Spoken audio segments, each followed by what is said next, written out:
어째 TV 시청자 여러분 안녕하십니까? 2019년 9월 12일 오전 10시 23분입니다. 검사 출신인 자유한국당 의원 김진태 씨가 짤막한 성명을 발표를 했습니다. 법원이 조국 가족펀드 투자사 운용사 대표 구속영장을 기각했다. 범행을 자백했다는 것이 기각사유다. 범행을 부인했으면 소명자료 부족으로 기각했을 것이다. 이걸 믿고 문정권이 조국 임명을 밀어붙였나 보다. 판사들이 검사보다 눈치가 더 빠르다. 김명수 대법원장이 웃고 있을 거다. 이번 영장 기각 판사는 양성태 대법원장 구속영장을 발부했었다. 평생을 재판만 해온 선배는 적폐로 몰아 구속하고 횡령금융사기법은 풀어주어서 지능적으로 조국 수사를 방해한다. 이게 대통령이 추석 인사에서 말한 공평한 나라냐? 검찰은 구속영장이 발부될 때까지 재청구해야 한다. 적폐 수사도 그렇게 해왔다. 여기서 밀리면 끝이다. 아주 잘 쓴 글입니다. 이렇게 짧은 문장 안에 핵심적인 정보를 다 넣었습니다. 한 번 더 제가 해설을 해드리겠습니다. 법원이 조국 가족펀드 투자사 운용사 대표 구속영장을 기각했다. 범행을 자백했다는 것이 기각사유다. 어제 기각사유가 이렇습니다. 범행을 자백했다. 그리고 주범은 아니다. 그런데 보통 기각할 때 범행을 자백하지 않았으면 어떻게 하느냐. 자백을 하지 않았으면은 이 판사는 영장 기각한 판사는 또 다른 이유를 들어서 이게 소명 자료가 부족해서 범죄 혐의를 확신할 수가 없다 해가지고 또 기각을 했을 것이라는 겁니다. 말하자면 김진태 의원의 주장에 의하면 이것은 저것은 기각을 결정해놓고 말도 아닌 논리를 갖다 붙였다 하는 주장입니다. 그런데 하나 영장 기각 사유가 조국한테 불리한 게 있어요. 왜냐하면은 범죄 혐의를 인정한 겁니다. 기각 판사가. 그러니까 범행을 자백했다. 근데 이 범행이 뭐냐 이거죠. 이 범행이 뭐냐. 범행을 자백했으면은 앞으로 수사가 조국 씨로 향하게 되어 있습니다. 조국 씨와 그 부인으로 칼끝이 향하게 되어 있는데 일단은 검찰의 수사 방향은 맞다. 그리고 주범이라고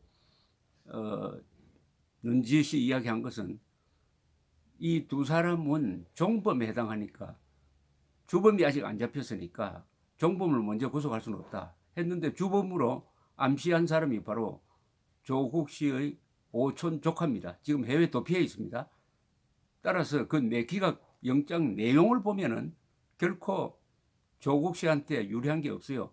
다만 이것은 관례에 따르면은 명백한 구속 사유인데 어떻게 구속을 하지 않았느냐 하는 점을 김진태 의원이 집중적으로 파고들고 있습니다. 이걸 믿고 문 정권이 조국 임명을 밀어붙였나 보다. 판사들이 검사보다 눈치가 더 빠르다. 판사들이 검사보다 눈치가 더 빠르다. 김명수 대법원장이 웃고 있을 거다. 그러니까 앞으로 과거에는 검찰을 이 정권이 적극적으로 지원하니까 이 윤석열 서울중앙지검장이 주도했던 적폐 수사 때는 거의 예외 없이 아주 드물게 거의 예외 없이 영장이 막 떨어졌습니다. 그런데 판사들이 눈치를 보니까 이제 정권이 검찰 편을 들지 않는구나 하면은 이런 일이 일어날 수 있을 것이다 하는 게 아주 이 예리한 김진태 의원의 분석입니다. 이번 영장 기각 판사는 양성태 대법원장 구속영장을 발부한 사람이라는 겁니다. 평생을 재판해온 선배는 적폐로 몰아 구속하고 횡령 금융사기법은 풀어주어서 지능적으로 조국 수사를 방해한다. 법원이 그렇게 한다는 건데 이것은 뭐 확인할 사안이죠. 사실은 영장 판사의 독립적인 판단이냐 아니면은 어떤 불이익이 있었느냐 이런 거는 알 수가 없습니다. 그러나 김진태 의원의 전문적 시각은 이렇고 여기에 동의하는 사람들이 아마 많을 겁니다. 여러 가지 과거의 관례, 지금 수사의 진행 방향, 수사의 성격, 권력형 비리 혐의가 짙은 이 봐서는 구속영장을 발부해가지고 검찰의 수사를 도와주는 것이 과거의 관례였습니다. 또 여기에 적용된 법이 보면은 특가법이라든지 증거인멸이라든지 영장 발부에 합치되는 혐의였어요. 중대 혐의였습니다. 그런데도 범행을 자백했다. 그리고 종범이다 하는 걸로 기각한 게 말이 되느냐. 언론은 뭐 비판을 조금 삼가하고 있었습니다. 그 내용은 보면은 그 내용상 조국에게 불리하다 하는 점을 강조하면서 이 기각이 정권 눈치 보기다라는 평가는 보이지 않았는데 김진태 의원은 달리 보고 있는데 여기 지적한 양승태 대법원장을 구속영장을 발부한 판사라면은 이번에도 발부했었어야죠. 아니 양승태 대법원장에게 씌어진 혐의라는 게 그게 무슨 자기 개인 목적을 위해서 돈을 받기 위해서 재판에 관여하는 게 아니고 주로 국가 정책과 부합하지 않는 징용공 배상 판결이 나오면 한일 관계가 나빠진다. 이것은 신중을 해야 한다 하는 그런 입장을 범죄로 몰아가지고 검찰이 범죄를 몰아가지고 영장 신청을 한 것을 영장 청구를 한 것을 발부를 했다. 선배 판사에게 그것도 전 대법원장의 구속영장을 발부한 사람이 어떻게 이번 사건에서는 이런 태도를 취할 수 있느냐. 그래서 지능적으로 조국 수사를 방해하고 있다고 밖에 볼 수 없다. 이런 이야기입니다. 이게 대통령이 추석 인사에서 말한 공평한 나라냐. 그러면서 검찰은 구속영장이 발부될 때까지 재청구해야 한다 했습니다.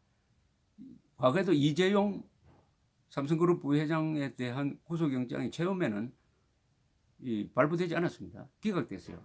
그때 다시 또 청구를 했습니다. 이 김진태 의원의 말이 맞습니다.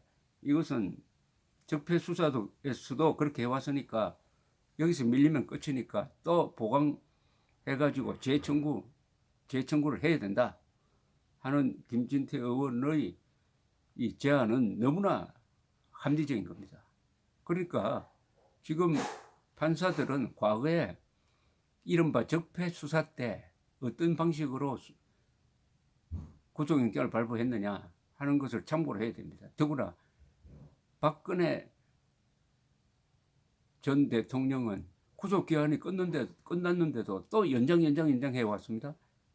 그것과 지금 어마어마한 권력형 비리 혐의가 걸려있는 사건에 대해서 본인이 자백을 했음에도 또 증거인멸의 노력을 했음에도 불구하고 영장을 기각한 게 도대체 이게 무슨 정의냐 하는 김진태 의원의 지적은 이게 언론이 사설이나 뭐 이런 논평을 통해서 제대로 다루지 않으니까 더욱더 빛이 납니다.